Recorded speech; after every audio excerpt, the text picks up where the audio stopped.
Hey, welcome to ChetChat. I'm your host Chetna, and today with me on the show is Rahul Menon. Hey, how's it going?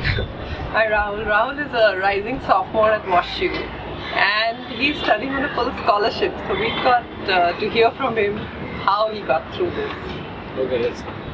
Okay, I'm an Anika Rodriguez scholar, so it's the AR program for short, and it's basically a scholarship that celebrates diversity and students from different cultures, and it basically has like 4 pillars, which are leadership, academic excellence, commitment to service and diversity. It's one of the few programs in the US which are actually open to international students as a scholarship. So I found it online and I decided to give it a shot, and I ended up being called there for an interview and things worked out, and yeah, I got a full ride. Wow, and it's entirely for international students. Oh no, it's open to anyone. They actually have about maybe 20 students per year that get in the program, and maybe 4 will be international, 3. It really depends on there's no like quota, just decide people. Okay. Yeah. So it's a great avenue, but it's 3 or 4 international Yeah, students. it's kind of a Okay. lot. Okay, so 3 or 4 of you looking up to the program, we've got a chance. Okay, so Rahul, tell us, what major are you pursuing at college? Okay, me myself, I'm doing a double major in economics and computer science. And the way that works is WashU has 4 different schools in the college. So there's a School of Arts and Sciences, or Arts Sci, which is basically liberal arts. There's the Stanford School of Design, which is like visual arts and photography, etc. And there's the engineering school and the Holden Business School. Okay. And I think the good part is that they really allow you to be flexible in a way that you can take a first major in one school and a second major completely different. Like I'm doing economics and computer science. And you can mix and match your majors. Yeah. You can choose any 2 majors. Yeah, I actually know someone that's majoring in chemistry and dance. Oh. So his second major is in dance. Okay. Yeah, people really just do what they want. Oh wow. Okay, so how large are the class sizes typically? Oh, it really depends on like what level of class you're taking. Obviously, intro classes are huge. Like the intro to comp sci course, at least, which I took last year, is actually 500 students. But they separate it into about like maybe 15 lab sections. So you'll probably be with like 20 kids in the lab at the same time. They make you like do projects. So that's how they kind of tackle large classes. But the more you go through, like juniors and seniors probably have like maybe even 7-6 students in a specific course, because it really gets like to what you want to do. Even in a major, there are lots of electives in most majors. So what you want to focus in. So how safe is St. Louis as a place to live in for girls? I've seen no problems at all in at least freshman year. Safety has not even been a concern. It's like always guaranteed. Especially where the WashU campus is. It's in a suburb called Clayton, which is like a nice part of town, and it's like they call it the WashU bubble, where it's like people just like it's WashU and their surroundings, and that's like the life you live. It's like kind of isolated from maybe the worst parts of town. Kind of maybe how people like live in India. Like there's bad parts of the city and good parts of the city. And safety, I've not even considered it, because everyone feels safe around it. Even WPD, like WashU Police Department, like they always ensure like at night if you're coming late from class and all, there's like the circulator to get you back in the bus, like to your dorms. And they always offer like rides to students that are lost at night or something. It's so not pretty good. Oh, superb. So there is the nice part of town and there is the not so nice. So you end up living on campus a lot? All 4 years? Oh, as for housing, so the main housing on campus is called the South 40, or the 40 is what people call it. And that's like the really nice part of campus. At least that's what people recognize in like websites and stuff. And freshmen are guaranteed housing on the 40. And it's like a little like European kind of town setting. So there's like this small street like with lamps like everywhere. And there's it's all inclusive. There's a gym there. Wow. Like basically living there. And so about sophomores, maybe 70% live on the 40. Like I'm on the 40 next year, so which is good. And the rest move to the village, which is just campus housing on the north side of campus. And maybe juniors and seniors most actually prefer to move off campus because it's just more freedom from the college rules, and there's not even that much space for juniors and seniors. So most live around like maybe a 1.5 mile radius from the campus. So then again, you can walk or bike class. Really not a big deal. So food, they do their own food cooking outside, but as long as you're living on campus, you like to eat on campus? Yeah, like I for one was really blown away by the food on campus, especially the choice they had. And like there are like 8 stations at Bears Den, BD, which is where we eat, on the 40.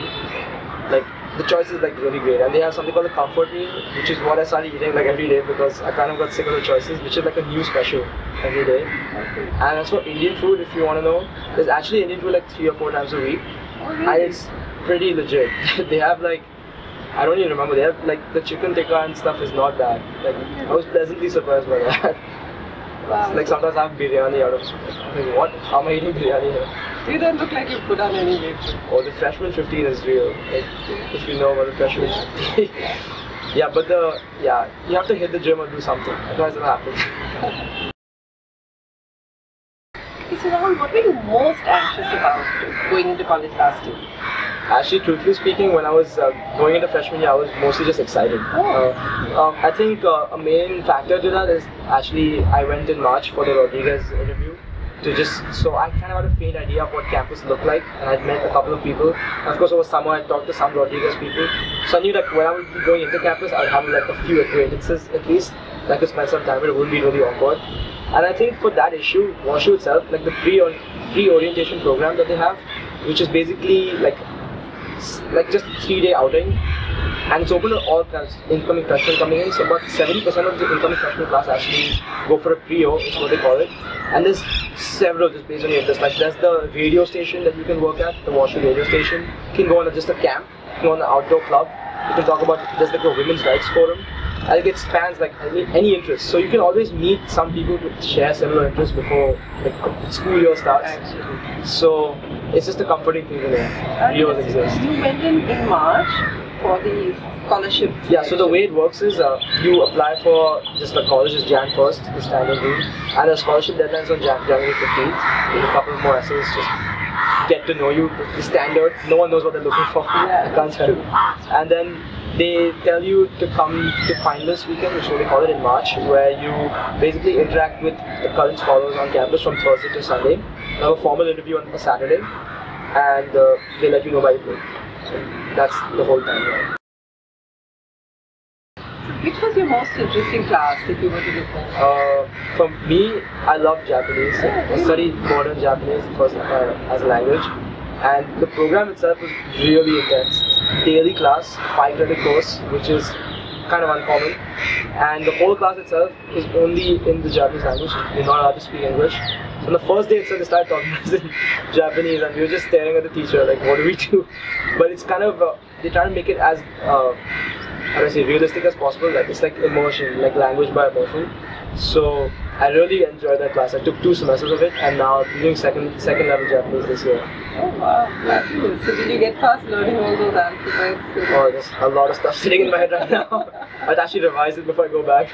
It's kind of rusty. So what do you think, say if you were to give one piece of advice to incoming freshmen, what is that one thing you'd say to them? Okay, I think credits are really important. So at least international students might not be comfortable with like the whole credit system. So don't take too many credits, because like a lot of freshmen in first semester underestimated college work. Like you say a chemistry class in college, and even like an IB higher level chemistry, it might be the same amount of content, but the college class will have more like work to do. Right. So like a 3-credit class cannot be compared to a high school class. So it differs from college to college, but at least for WashU, I think 15 credits is like a happy medium between like you're working and you're not dying with too much work. And also I think planning your semester is really important. Like of course when you're coming in, you don't need to know major or stuff, just take things you like to do.